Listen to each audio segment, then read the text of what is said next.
Saludamos a toda la gente que está en las naciones, que nos ven por la televisión, que nos ven a través del Facebook Live, nos ven a través del YouTube, nos oyen a través de la 93.3. Los bendecimos, les mandamos toda la bendición. Los astronautas, los que están en los satélites arriba, por todos lados les mandamos toda la bendición. Amén, démosle un saludo. Bueno, vamos a seguir hablando un poco de las fiestas y quiero que todos analicen Gálatas capítulo 4, verso 8. Estoy haciendo una exégesis de todo el Brit Hadashah y estoy armando el rompecabezas, y el libro de Galatadín, el libro de los Gálatas, tiene una importancia porque Galacia es una ciudad que estaba bajo la influencia romana, pagana, y toda esa área de Asia Menor, del Mediterráneo, pues Roma tenía influencia, y por ende Roma había logrado que todas las gentes, que todos los de Galacia estuvieran bajo la influencia romana, tanto política como religiosa. Entonces Gálatas 4:8 es prácticamente un tema que es controversial y que lamentablemente muchos cristianos y la teología no ha hecho una buena exégesis para poder interpretar el libro de Gálatas. Y hay predicadores que piensan que Pablo estaba atacando la Torá y estaba atacando las fiestas del Eterno, cuando Pablo realmente lo que estaba atacando era otra cosa. Y eso es lo que quiero en esta noche, hermano René y todos los que están tomando apuntes, puedan lograr entender. Amén. Vamos a hacer una oración. Vamos a hacer una oración. Baruch atah Adonai Eloheinu melech haolam asher bahar miko yamin benatan lanu Torah, Torah emet behaye olam natan betoheno. Baruch atah Adonai noten haTorah. Bendito eres tú, Adonai, Rey del universo, que nos diste la Torah de la verdad. Implantaste en nosotros la vida eterna. Bendito eres tú por Yeshua, nuestro Mesías. Amén. Démosle un aplauso a Yeshua, al Mashiach.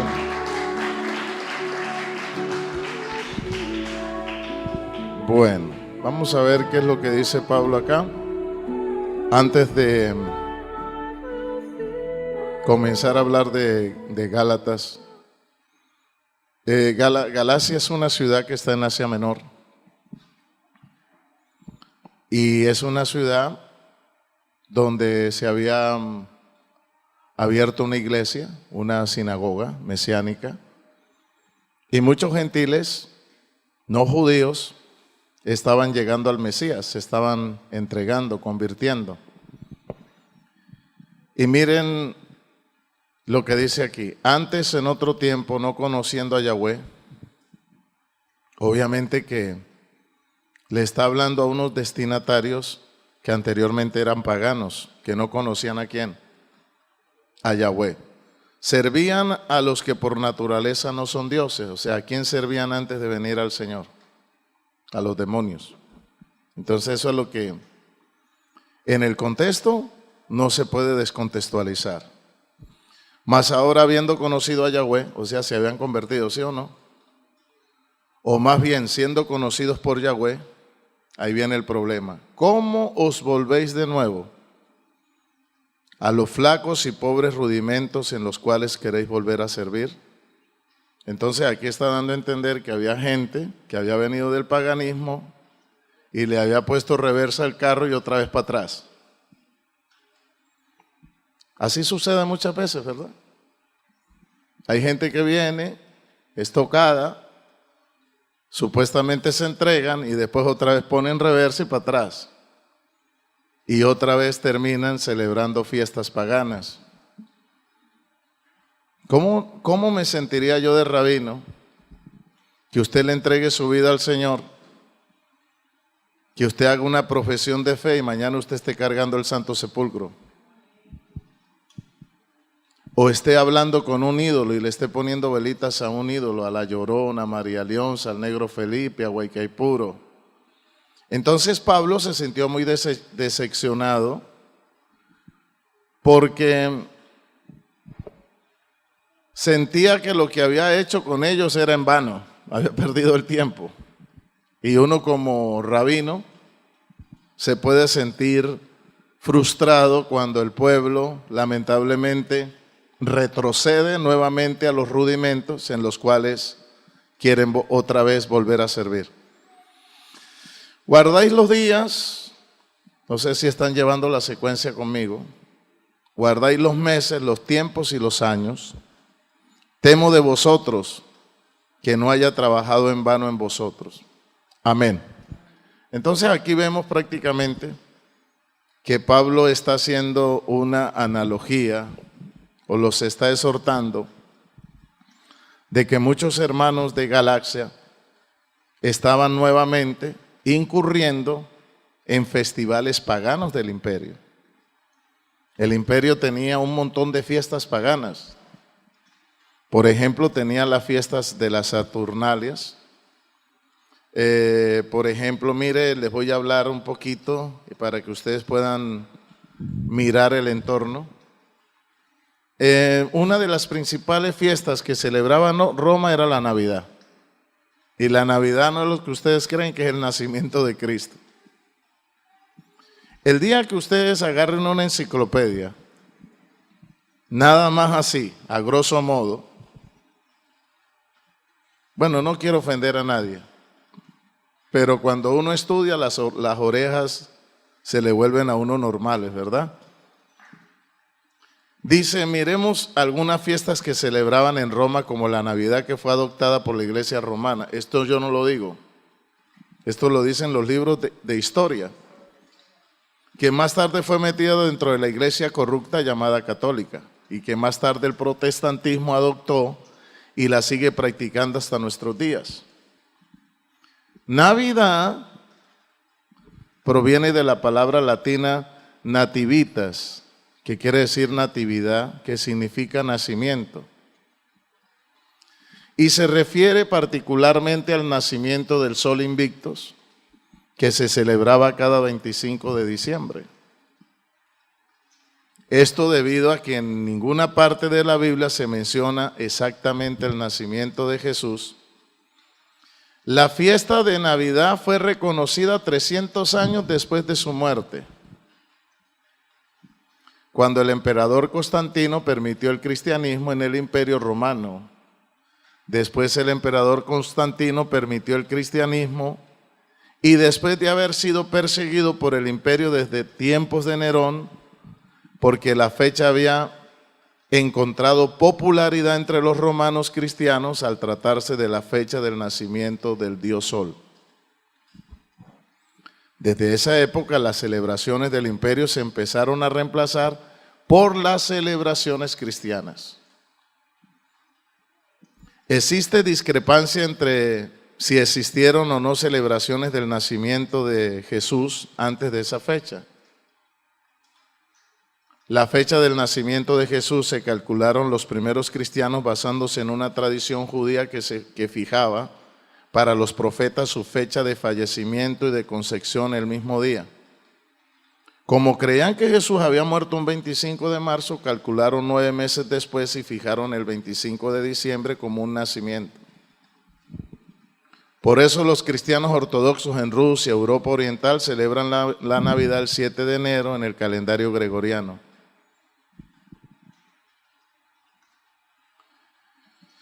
Y dice aquí algo muy importante. Según el calendario juliano, el 25 de marzo cae el 7 de abril del calendario gregoriano.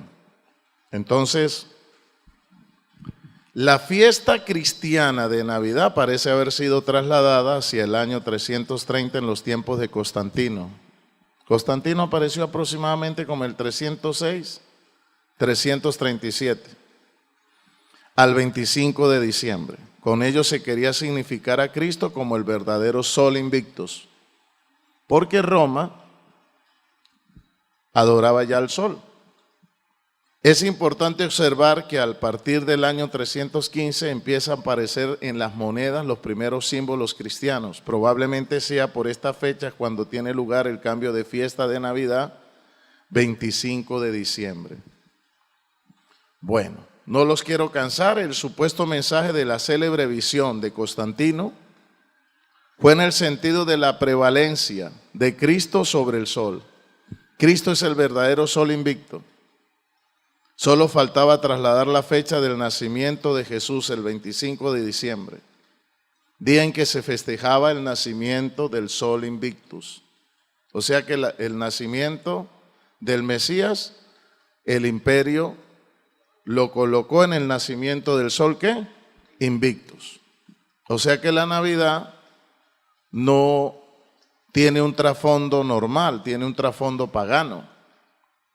El emperador Constantino en el 306-337 había sido un seguidor de las tradiciones paganas al dios Sol.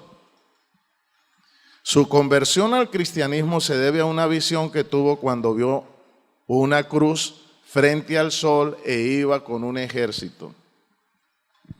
Y escuchó una voz que le dijo: con este signo venceréis, en latín, in hoc signo vinces, con este signo vencerás. Y este fue el motivo para llevar el símbolo de la cruz en un estandarte y ganar la batalla del puente Milvio.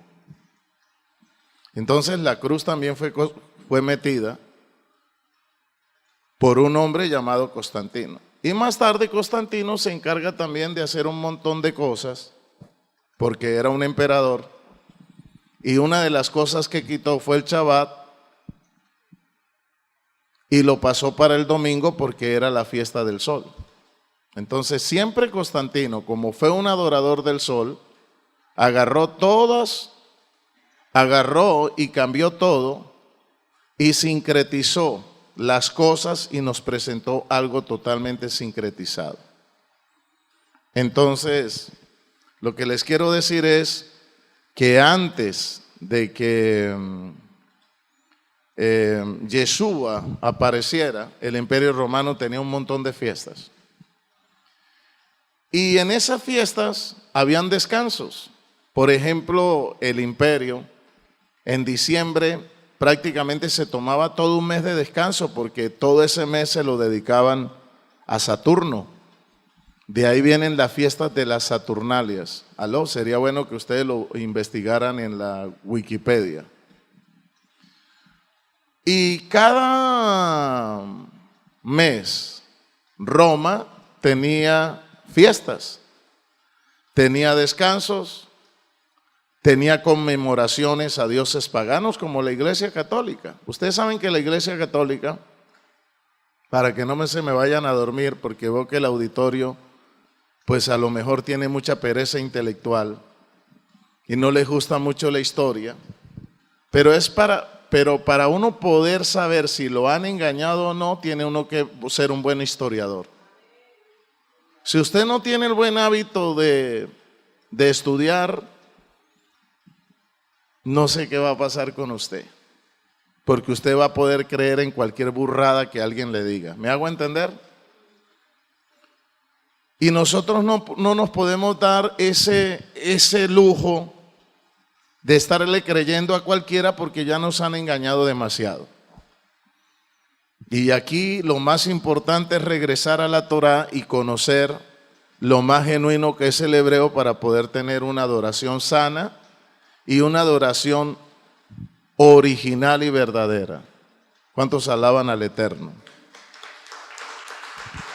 Bueno, le quiero decir lo siguiente. Estoy colocando algunos análisis muy importantes porque estamos de fiesta y hay que defender las fiestas del Eterno, porque ya celebramos Pesach Y ahora estamos celebrando los 7 panes sin levadura, los 7 días de panes sin levadura, y después dentro de 50 días vamos a celebrar Shavuot, lo que el cristiano dice, el día de Pentecostés.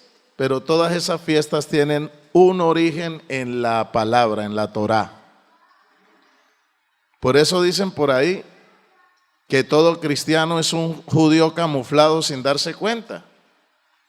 Porque todo cristiano que tiene valor ético, moral y tiene buen comportamiento prácticamente practica la Torá, pero está metido en un sistema pagano. O sea que es un judío prácticamente paganizado. ¿Me hago entender?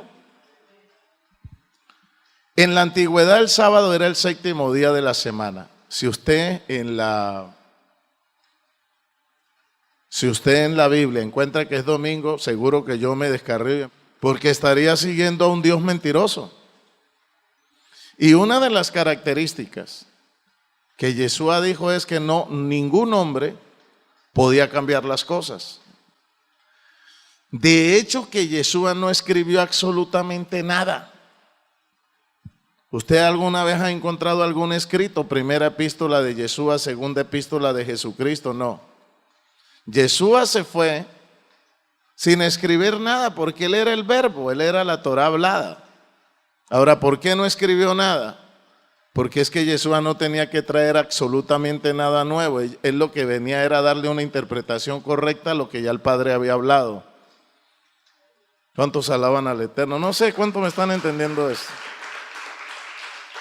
Ahora, si Yeshua hubiera venido a cambiar una religión, a poner una religión nueva, a destruir el judaísmo, destruir la ley, destruir la Torá y a creer una religión nueva, pues nos lo hubiera dicho desde el principio.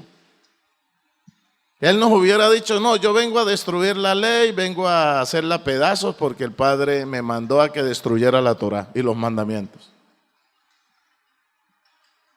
Al contrario, Yeshua lo que vino fue a reafirmar, a darle más valor y a colocar la ley y los mandamientos en el lugar correcto donde deben de estar, en el corazón y en la mente de los seres humanos. Sigo hablando para los que tienen hambre intelectual. Pero en la antigüedad el Shabbat siempre ha sido el 7º día. Pero yo no entiendo por qué perniciosamente, con malicia, le cambian las fiestas al Eterno y el imperio llega y las altera y nos sacan unas fiestas que no están en la palabra, como la Semana Santa. ¿Ustedes han visto en la Biblia alguna fiesta que se llame Semana Santa? ¿Ustedes han visto en la Biblia alguna fiesta donde el Señor diga no coman carne por 7 días, solo pescado? Entonces, ¿de dónde vienen todas esas fiestas? Son fiestas creadas por la iglesia romana. Bien claro, vamos a analizar la etimología de la palabra iglesia romana. ¿Por qué romana? Porque se corrompió en Roma y no tiene nada que ver con el Yeshua judío que en Jerusalén llegó, habló y reafirmó la Torá. ¿Me hago entender? Romana porque no tiene nada que ver ni con los apóstoles ni con Yeshua, sino porque son fiestas mistiadas y mezcladas que crearon en Roma y tienen la razón. Ahora, dicho sea de paso, con menos ganas quiero ser romano. ¿Aló? ¿Cuántos alaban al Eterno? Porque si Roma distorsionó todo, menos ganas me va a dar de ser cristiano o de ser romano. Entonces en la antigüedad siempre fue el Shabbat, y el Shabbat siempre ha estado desde la antigüedad. En Génesis 2:1 encontramos el Shabbat. Entonces el 7 de marzo del 321, el emperador romano Constantino, el Grande, decretó que el domingo sea el día del Señor y fuera considerado como el principal día de la semana, en reemplazo del sábado, día de reposo. Y dijo esto, eso está en la historia: descansen todos los jueces, la plebe de las ciudades y los oficios de todas las artes, el venerable día del sol. Mire cómo es lo que está diciendo Constantino. Pero trabajen libre y lícitamente en las faenas agrícolas, los establecidos en los campos, pues acontece con frecuencia que en ningún otro día se echa el grano a los surcos y se plantan vides en los hoyos más convenientemente, a fin de que con ocasión del momento no se pierda el beneficio concebido por la celestial providencia. Y eso está redactado en un código, en el Código de Justiniano, libro 3, título 12, párrafo 2. Entonces, ¿quién nos cambió? ¿Quién nos cambió el Shabbat y lo puso para el domingo? Entonces, si usted está celebrando el Día del Sol, entonces usted se está identificando con una religión corrupta romana y todavía tiene su cordón umbilical pegado a un culto que es pagano. Cuando Yeshua ni siquiera celebró el domingo, Yeshua guardó el Shabbat porque él nunca dejó de ser judío. Ahora, en el año 1566, en el Concilio de Trento, en el Catecismo Doctrinal, se reafirmó, se transfirió el descanso al primer día. Complace a la Iglesia de Dios que la celebración religiosa del día Shabbat se debe transferir al día del Señor, el domingo. Bueno, yo no sé quién tiene esa facultad para poder alterar las fiestas y hacer todo lo que les da la gana cuando no tienen ningún poder conferido del Altísimo para alterar su palabra. Ahora, hay aquí algo que está en los anales de la historia eclesiástica de la iglesia y quiero que ustedes escuchen, los que les gusta estudiar, obviamente. A mí me gusta ser un buen orador y me gusta ser un buen historiador porque ese es lo nato en mi vida. Yo desde niño siempre fui investigador. Y por eso yo salí de tanto engaño, precisamente por este espíritu investigativo que tengo, porque no simplemente estoy buscando al Eterno, sino que lo quiero adorar en espíritu y en verdad. ¿Usted le gustaría adorar algo y más tarde usted se dé cuenta que usted estaba equivocado? ¿Usted cómo se siente? Ahora bien, póngale cuidado el espíritu antisemita que se metió dentro de la iglesia romana.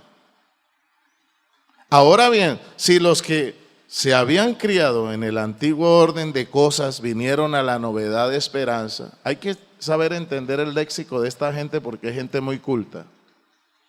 Y nuestro español, en comparación a lo que usaban los intelectuales de la época, nuestro español es muy burro en comparación a ellos. Entonces téngannos paciencia, porque la dialéctica es diferente.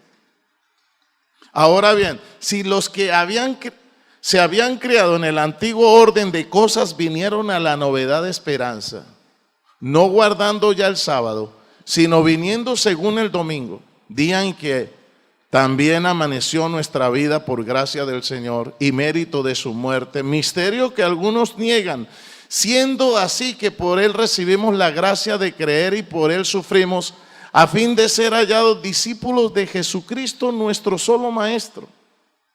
¿Cómo podemos nosotros vivir fuera de aquel a quien los mismos profetas, discípulos suyos que eran ya espíritu, le esperaban como su Maestro? Y por eso él mismo a quien justamente esperaban, venido que fue, los resucitó de entre los muertos. Mire lo que dice más adelante. Absurda cosa es llevar a Jesucristo entre vosotros y vivir judaicamente. ¿Qué está diciendo? Que es un absurdo practicar el judaísmo y las fiestas judías. Porque no fue el cristianismo el que creyó en el judaísmo, sino el judaísmo en el cristianismo, en el que se ha congregado toda lengua que cree en Dios. ¿Qué nos están dando a entender los padres de la iglesia romana? Que eran totalmente antisemitas. No sé si me hago entender, porque si está diciendo absurda cosa es llevar a Jesucristo entre vosotros y vivir judaicamente, o sea que es un absurdo creer en Cristo y practicar la Torá y el judaísmo. Porque no fue el cristianismo el que creyó en el judaísmo, sino el judaísmo en el cristianismo, en que se ha congregado toda lengua que cree en Dios. Entonces el emperador Constantino decretó la libertad del culto en el edicto de Milán en el año 313, pero ya se habían visto testimonios de más de 250 años antes que muchos ya estaban celebrando la Eucaristía del domingo y no guardaban el Shabbat. Pero esos son líderes de la iglesia que aparecieron en el segundo siglo, 200 años después, y ya cuando los apóstoles se habían muerto, la iglesia se había gentilizado, los judíos fueron perseguidos políticamente,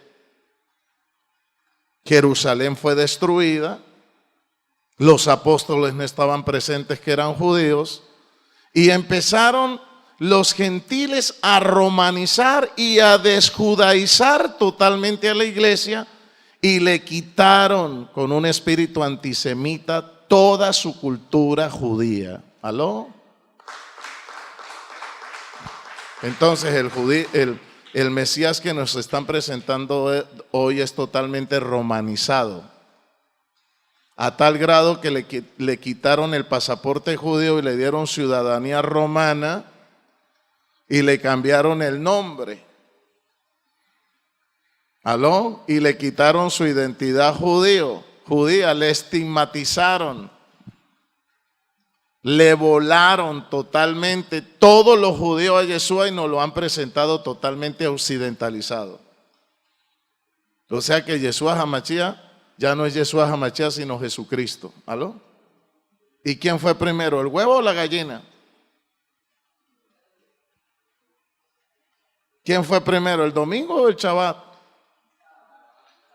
¿Quién fue primero, el cristianismo o el judaísmo? ¿Y qué dice Pablo? Que el judaísmo es el olivo natural, el culto que ha tenido el pueblo hebreo. Y que los gentiles que no conocían a Dios, que eran paganos, tenían que venir e injertarse en un Mesías judío para participar de la rica savia del olivo. ¿Cuántos aplauden el nombre del Eterno?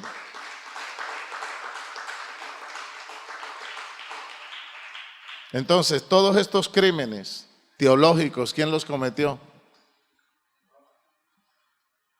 Los cometieron hombres. ¿Quiénes son los que han cambiado la doctrina de la iglesia? Por eso, si usted no estudia, usted puede ser víctima de cualquier engañador. A lo mejor este lugar no está lleno.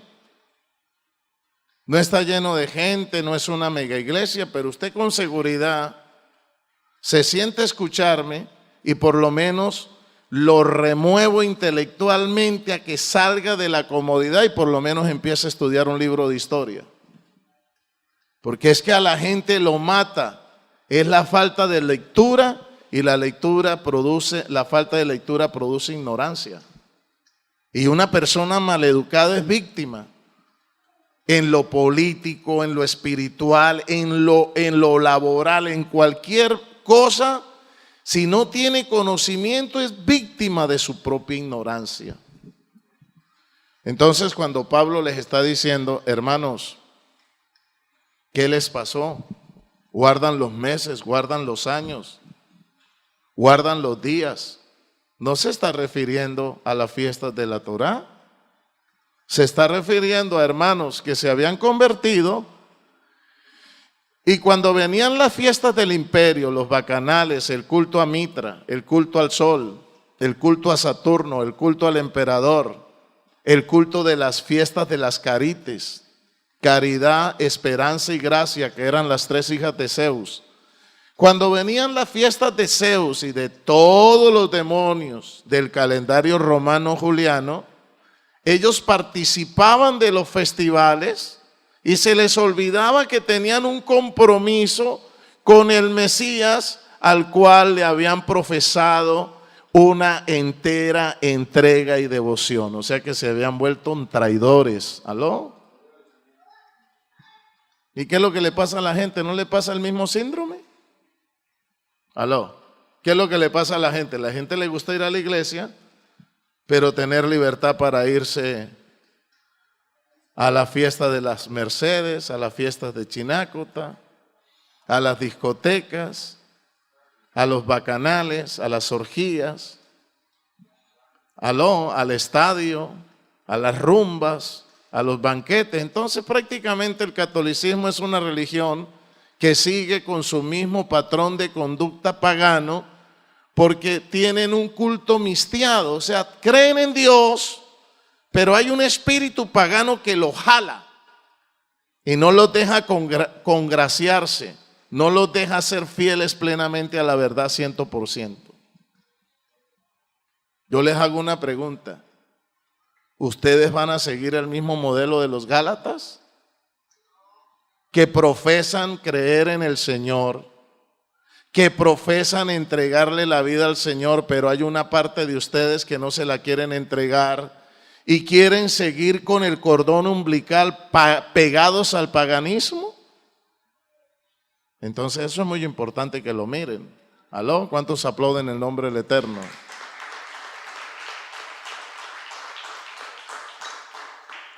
Vamos a hablar de las fiestas del Eterno. Diga conmigo, la fiesta de Yahweh. Diga conmigo, la fiesta de Yahweh. ¿Por qué las fiestas de Yahweh? Porque son de Él. Cuando usted dice, voy al festival de San Nicolás, ¿a quién le está dando usted honor? A San Nicolás. Y detrás de San Nicolás, ¿qué hay? Demonios. Entonces Pablo les dice a los Gálatas, ¿cómo así? Si ustedes vinieron de darle culto a los demonios, a los que no son por naturaleza dioses, sino ídolos, y gastan dinero en la Navidad, gastan dinero en el árbol, gastan dinero en Santa Claus, en Halloween, porque cucuteño que se respete, el día de Halloween se mata y tiene que disfrazar a su hijo de Robin, de Batman, porque si no, no está alineado ni está actualizado.